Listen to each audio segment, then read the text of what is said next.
Ce soir, nous avons le plaisir d'accueillir sur notre plateau des jeunes passionnés et déterminés qui ont su transformer une simple idée en un véritable projet audiovisuel. Après 5 ans de travail acharné d'écriture et de rencontres et de tournage surtout, leur série S'en sortir voit enfin le jour avec une diffusion dès ce soir de l'épisode pilote au Ciné-Quai. Bonsoir Mehdi. Bonsoir. Bonsoir Alexandre. Bonsoir. Merci d'être avec nous. Alors, pour commencer, comment l'idée de S'en sortir, elle est née, Mehdi ?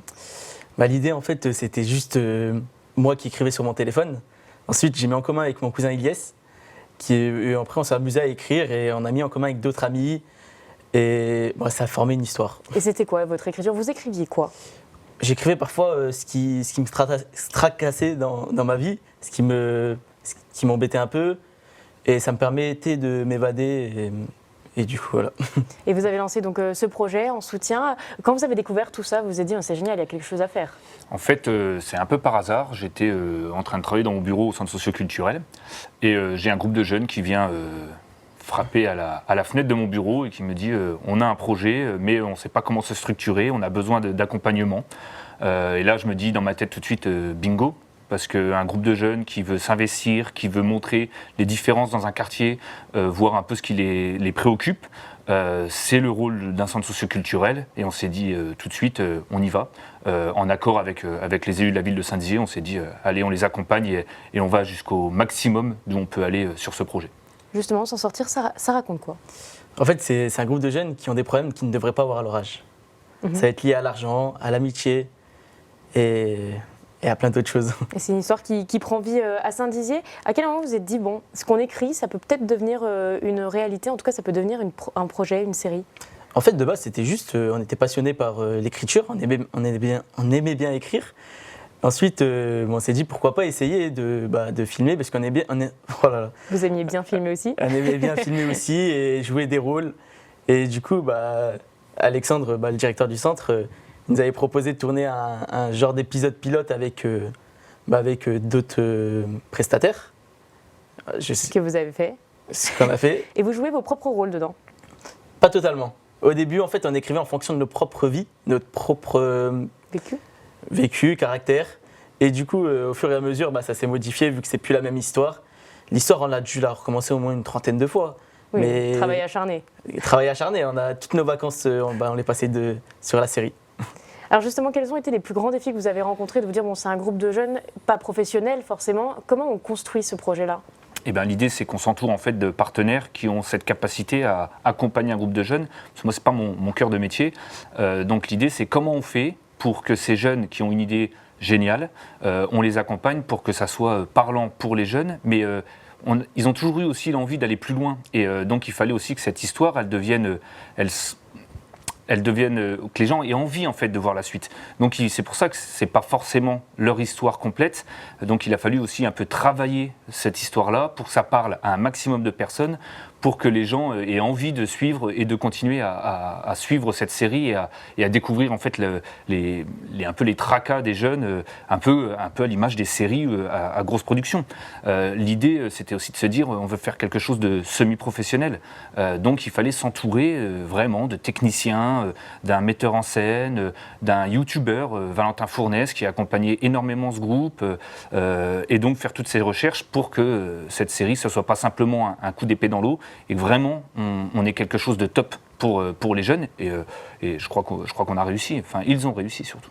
Alors justement, vous parliez de tournage, de vidéastes. Vous avez choisi des endroits très spécifiques de Saint-Dizier. Alors est-ce qu'on peut citer lesquels d'abord et pourquoi vous les avez choisis ? On a tourné aux 3 tours du Verbois. C'est là où il s'est passé. C'est là où en fait on habite dans la série. Et on a choisi ce lieu parce qu'il est emblématique à Saint-Dizier. À peu près tout le Verbois le connaît, peut-être tout Saint-Dizier, je ne sais pas. On a tourné à Reims, dans un studio à Reims, pour jouer les rôles de la prison. En fait, on a, avec l'équipe de Valentin Fournaise, on a visité un peu tous les lieux cultes de Saint-Dizier et on en a retenu quelques-uns. Et l'idée, c'était que la plupart du tournage se passe à Saint-Dizier. Pour vous, il fallait que Saint-Dizier rayonne. Ah, c'est ça, parce qu'en fait, ça représente un peu nos vies. Et nous, on a grandi, on est né à Saint-Dizier. Et du coup, ça nous tenait à cœur de représenter notre ville. C'est ce qui vous plaisait dans le projet ? Quelque chose de local ? C'est ça, pardon. C'était l'un de leurs critères, c'était valoriser la ville de Saint-Dié. Donc c'est pour ça qu'on peut voir la Tour Micot, c'est pour ça qu'on peut voir le quartier du Verbois, parce qu'ils voulaient aussi valoriser toutes les richesses du quartier du Verbois. Et nous, c'est dans le projet du centre socioculturel de montrer que le Verbois, c'est un superbe quartier, qu'il y a plein de choses à faire. Et donc en fait, ça matchait tout de suite. Après, ils sont aussi allés sur des lieux emblématiques, c'est-à-dire les friches SNCF. Donc là, ils le faisaient déjà avant de rencontrer le centre socioculturel. Donc on a voulu garder tout ça, parce que c'est vraiment des endroits emblématiques de la ville, et leur idée principale, c'était de se dire à Saint-Dié, il y a plein de choses à faire, c'est une superbe ville, donc on y va et il faut qu'on montre ce qui se passe à Saint-Dié. Alors justement, vous allez le montrer particulièrement ce soir, c'est la projection de l'épisode pilote. Il y a des échanges prévus avec les spectateurs, comment on se sent là? Ça y est, c'est la grande première. Très stressé, parce que ça fait des années qu'on écrit sans sortir. Ça fait 1 an et demi qu'on a tourné l'épisode. Beaucoup de personnes me demandent où c'en est tous les jours.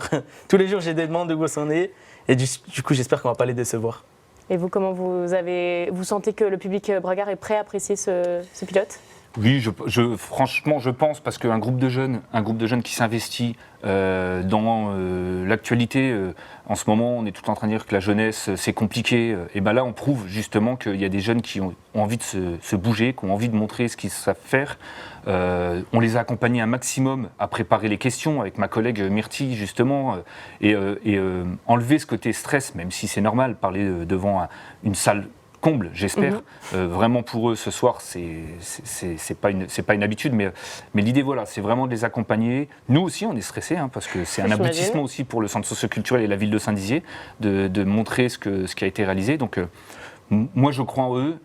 Il y a 5 ans, quand ils sont arrivés, je me disais, leur jeu d'acteur, est-ce qu'ils vont être capables?